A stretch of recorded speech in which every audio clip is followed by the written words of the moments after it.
Hey, what up, y'all? This is gonna be quick.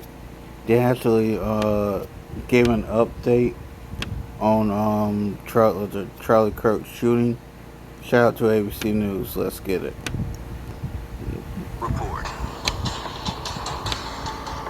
Good evening, everyone. I'm Lindsay Davis. We're coming on the air with fast-moving developments in the investigation into the shooting death of conservative activist Charlie Kirk. FBI Director Kash Patel and other officials are giving an update in the investigation. Let's listen in. We appreciate the media and the partnership we have with you in helping us to get information out to the public so that we can catch this assassin and hold him accountable.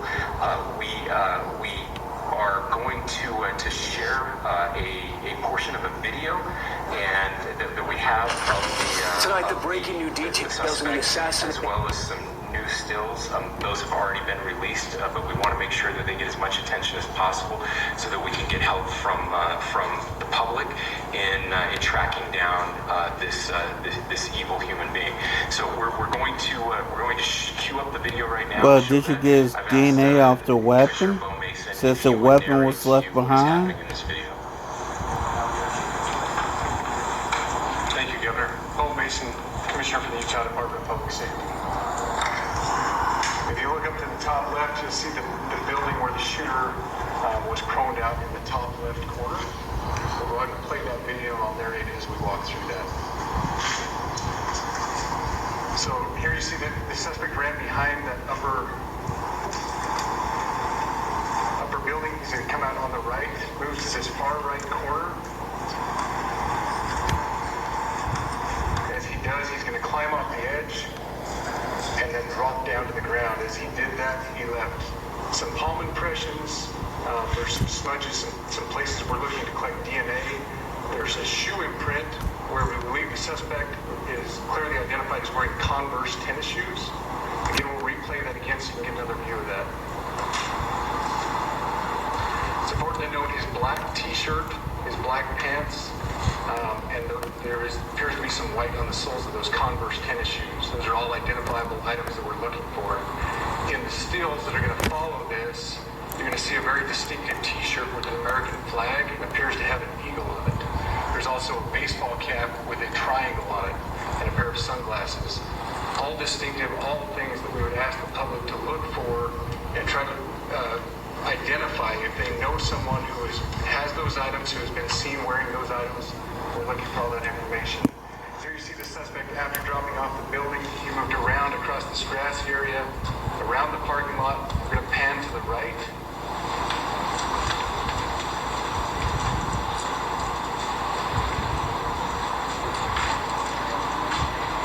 After he crosses the street, this is where he moves over into the wooded area.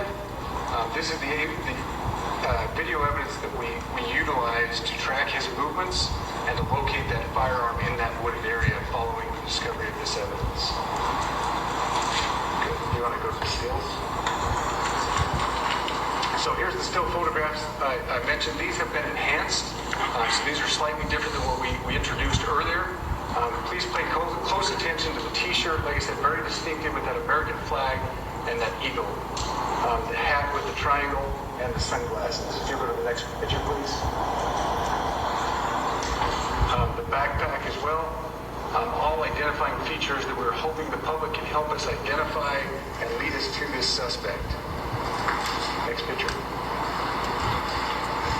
And again, there's a better picture of the hat with that triangle logo, and again the t-shirt, blue jeans, and you can get a good look at those Converse tennis shoes as well. We have pushed these out, we'll continue to push these out, and we just ask for the public's cooperation through the public. The tips that have been coming in are what are giving us our next leads and enabling us to continue to further this investigation. We've had great cooperation from the public, and we're continuing to ask for that as we move forward. Thank you, and I'll turn the time back over to Governor Cox. Thank you so much, Commissioner Mason. I want to thank Director Patel and his team. It's great to have them on the ground with us tonight. We've had several briefings, and he's had an opportunity to walk the crime scene. We appreciate our local law enforcement here. Again, we have Mike Smith, who is the county sheriff here. We have all of our local chiefs of police that are here as well, all working hand in hand with the state and with the FBI as we move forward with this investigation. Now, just to give you a little more, we will not be taking any questions at this time. We're giving you the latest information we have, being as transparent with everything that we have. But I do want to share a couple of things that I think are important. We cannot do our job without the public's help right now. The public has answered our call for action. So far, we've received more than 7,000 leads and tips. I would just note that the FBI hasn't received this many digital media tips from the public since the Boston Marathon bombing. This case also highlights the dedication of our law enforcement community. We have 20 federal, state, and local law enforcement partners that are working shoulder to shoulder to find the person who committed this horrific crime. With their support, we've completed nearly 200 interviews. As you're aware, as has already been reported, the FBI is offering a $100,000 reward for information leading to the identification and arrest of the person responsible for the murder of Charlie Kirk. We also continue to implore the public to support this investigation and come forward with any information. We are truly hopeful that this video and new photos will lead to even more tips. We are processing. We have an incredible team, a state and federal team working together to process those tips. We are going out in tandem to interview any potential person of interest or suspects. But we need, we need as much help as we can possibly get. Any videos or photos that you might have, the public, should be submitted to our digital media tip line, which is www.fbi.gov/Utah Valley shooting, all lowercase. Again, that is fbi.gov/Utah Valley shooting, all lowercase. You can also provide general tips about the shooting by calling 1-800-CALL-FBI. That's 1-800-CALL-FBI, or at tips.fbi.gov. This is, I would just say, this is not just a local matter here in Utah. We have people all over the country that are helping to bring this perpetrator to justice for Charlie Kirk and his family. I will just add as well that, as was mentioned, there is a lot of forensic evidence that is being processed right now at both the state lab and the federal labs, federal lab on the East Coast. So we are working in tandem together. I would also just add a word of note for those people who are spending so much time on social media. I think Charlie said it best, that when things get bad, we should put our phones down and spend a little time with our families. There is a tremendous amount of disinformation. We are tracking our team, the state team, and I'm sure the federal team as well. What we're seeing is our adversaries want violence. China, China, all over the world that are trying to instill disinformation and encourage violence. I would encourage you to ignore those, to turn off those streams, and to spend a little more time with our families. We desperately need some healing. We'll have more to say about that in the days and weeks to come. More than anything, we are going to catch this person. Last thing I will just say is we've been working with our attorneys, getting everything that we need, affidavits ready, so that we can pursue the death penalty in this case, and that will happen here in the state of Utah. Again, to the public, to those who are grieving, thank you for your prayers. I know we are feeling those prayers. I know the Kirk family is feeling those prayers as well. We pray that God will bless our nation at this very dark time. We can start healing by finding this perpetrator and holding him accountable, and we need your help to do that.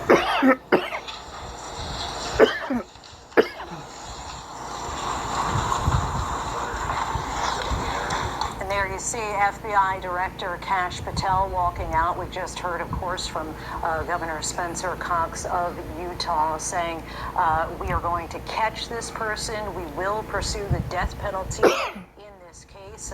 Officials did show video that we saw of a portion of the video after the shooting where we saw the suspect actually jumping from the roof.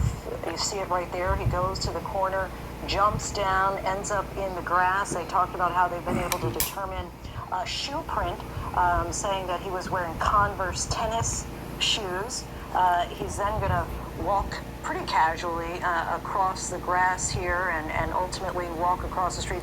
They talked in great detail about what he was wearing, talking about this black T-shirt that was distinctive with an American flag and an eagle on it, a black hat with a triangle logo on it, but clearly an appeal to the public for any potential help and leads. Matt Gutman joins us live in Utah. Matt. I did not mean to do that. Hold on. Sorry about that, y'all. Joins us live in Utah. Matt, what struck you and stood out to you as we got this latest update from officials there in Utah? I think it's got to be that video, Lindsay. That was pretty stunning. You're watching the moments just after this assassination, and that shooter fired that one round from that high caliber bolt action rifle and then knew to get away immediately. You can see that video, him scampering across the roof of that campus building and then taking a pretty big leap off the roof. And it's not clear in the video. We'll have to go over it and ask authorities, but it almost appears as if he injures himself when he lands, and as he jogs away, he seems to limp off before going to a walk. And what's also clear from that video, Lindsay, there were people walking around him. People probably saw him, but obviously did not register that he was the shooter. And authorities say he deposited or dropped his weapon in a wooded area, basically about 300 yards behind me, which made him even more inconspicuous as he went through these neighborhoods, which they now say he did. The other thing is, I think that Utah's Governor Spencer Cox said that healing can begin once we catch this perpetrator. And of course, Lindsay, the multiple appeals to the public, the FBI, local and state law enforcement saying we cannot do this without the public's help. They have video, they have the identifying features of this suspect. What they need from the public, they're saying, is a name. And they're asking the public to call 911 or that tip line if they get it or they know who this is, Lindsay. And also interesting that the governor said, Charlie Kirk said it best, put your phones down, with regard to the disinformation that he said was happening on social media. I think he's been trying to calm the rhetoric. I guess it was yesterday, it seems like a week ago, when he said that this is a political assassination, but he also noted attacks against Democratic lawmakers and said we need unity, we need to calm things down now, and I think that was the same tone that we heard. He also said that closure would come with seeking the death penalty, which he has sought legal counsel in the state over, and that's the fate that awaits this suspect once he's caught, if he's apprehended, Lindsay. All right, Matt Gutman for us. Thanks so much. I want to bring in Pierre Thomas, who joins us now on the phone. And Pierre, what do you make? We didn't hear from Kash Patel, though we saw him there right behind the governor. What do you make of the FBI director actually being there on the ground during this investigation? Well, Lindsay, he, according to my sources, is trying to send a clear message that this is the highest priority. We also know this is the murder and assassination of one of the president's close friends and advisors and someone who supported him. The FBI director, the Attorney General of the United States, they all signal no case right now has a higher priority than this. The other thing that struck me about the press conference is this is a full-out campaign to get the public to help. By releasing the video, they're trying to just stir anybody's memory information. They focus on the T-shirt that the suspect was wearing. They focus on the backpack. They're looking for anyone that recognizes something about this person to be the person that would call into the FBI and the law enforcement and said, I think that is so-and-so and so. This is what this is about. And they also said they're getting a stunning amount of tips, 7,000 leads in tips, the most since the Boston Marathon bombing. So they believe that the way this case will be solved is for somebody in the public who has seen this person, can recognize them, and will call into law enforcement. Pierre Thomas, thanks so much. And as you said, yeah, they've mentioned they have not had as many tips since the Boston Marathon bombing. Talked about how there have already been 200 interviews that have been completed. Aaron Katursky joins us also on the phone. Aaron, just talk about, again, that appeal for help from the public and what you're hearing from your sources. Well, it's the video that helps us understand why law enforcement is so confident this individual depicted in still images taken from the video is the shooter, right, Lindsay? Who else would be jumping from the roof and scampering off? But it doesn't really do much to help law enforcement identify the individual, and that is why they are imploring the public to rack their brains to see if they can remember anything that might help them identify the individual that they believe shot and killed Charlie Kirk. That they're receiving as many tips from as the Boston Marathon investigation, I think, is telling, because the FBI really hasn't had as much trouble identifying a shooter perhaps since then, and so it does reflect in some ways the insistence on public help. In the Boston Marathon case, that manhunt went on over 3 days. They shut down Boston. They have not done that here or told the public to alter their posture in any way, except to say, look at the distinctive T-shirt, look at the hat, look at the sneakers, and see if you can do anything to remember who this individual is. They are confident that someone on that campus would recognize him after he spent at least a half an hour there in advance of the shooting. And again, they did express confidence. Governor Cox saying, we are going to catch this person. Aaron Katursky, thank you so much. We will, of course, continue to keep you updated on ABC News Live and abcnews.com with whatever updates we see with regard